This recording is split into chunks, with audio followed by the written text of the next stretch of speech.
யாக்கோபு அதிகாரம் 4. உங்களிடையே சண்டை சச்சரவுகள் ஏற்பட காரணம் என்ன?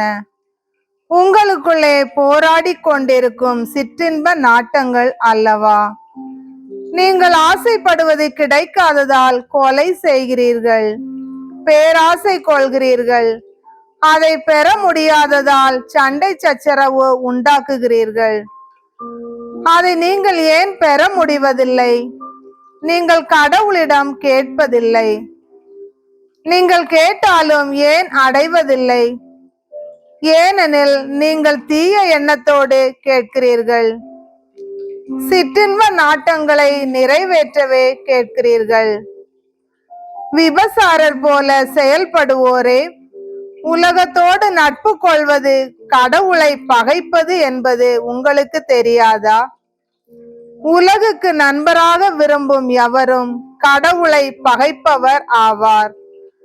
அல்லது மனித உள்ளத்திற்காக கடவுள் பேராவலோடு ஏங்குகிறார். அதற்கு அவர் அளிக்கும் அருளோ மேலானது என மறைநூல் சொல்வது வீணென நினைக்கிறீர்களா? ஆகவே செருக்குற்றோரை அவர் இகழ்ச்சியுடன் நோக்குகிறார், தாழ்நிலையில் உள்ளவர்களுக்கோ கருணை காட்டுவார் என்று மறைநூல் உரைக்கிறது. எனவே கடவுளுக்கு பணிந்து வாழுங்கள், அலகையை எதிர்த்து நில்லுங்கள், அப்பொழுது அது உங்களிடமிருந்து ஓடி போகும். கடவுளை அணுகி செல்லுங்கள், அவரும் உங்களை அணுகி வருவார். பாவிகளே, உங்கள் கைகளை தூய்மையாக்குங்கள். இரு மனத்தோரே, உங்கள் உள்ளங்களை தூய்மைப்படுத்துங்கள். உங்கள் நிலையை அறிந்து துயருற்று புலம்பி அழுங்கள். உங்கள் சிரிப்பு புலம்பலாகவும் மகிழ்ச்சி ஆள் துயரமாகவும் மாறட்டும். ஆண்டவர் முன் உங்களை தாழ்த்துங்கள், அவர் உங்களை உயர்த்துவார். சகோதர சகோதரிகளே, உங்களுள் ஒருவர் மற்றவரை பழித்துரைக்க வேண்டாம். தம் சகோதரர் சகோதரிகளை பழித்துரைப்போர் அல்லது அவர்களுக்கு தீர்ப்பு அளிப்போர் திருச்சட்டத்தை பழித்துரைக்கின்றனர், அச்சட்டத்துக்கு எதிராக தீர்ப்பு அளிக்கின்றனர்.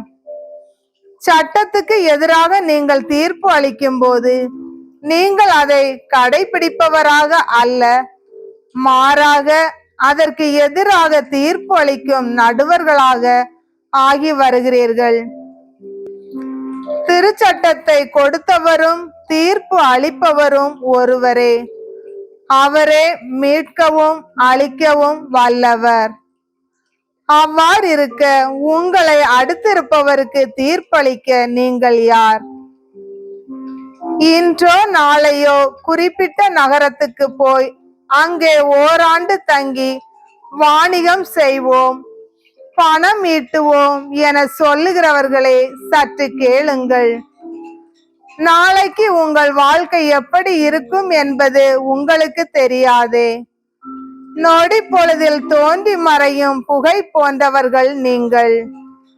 ஆகவே அவ்வாறு சொல்லாமல், ஆண்டவருக்கு திருவுளமானால் நாங்கள் உயிரோடு இருப்போம், இன்னின்ன செய்வோம் என்று சொல்வதே முறை. இப்பொழுதோ நீங்கள் வீம்பு பாராட்டி பெருமை கொள்கிறீர்கள். இது போன்ற பெருமையெல்லாம் தீமையானது. நன்மை செய்ய ஒருவருக்கு தெரிந்திருந்தும் அவர் அதை செய்யாவிட்டால் அது பாவம்.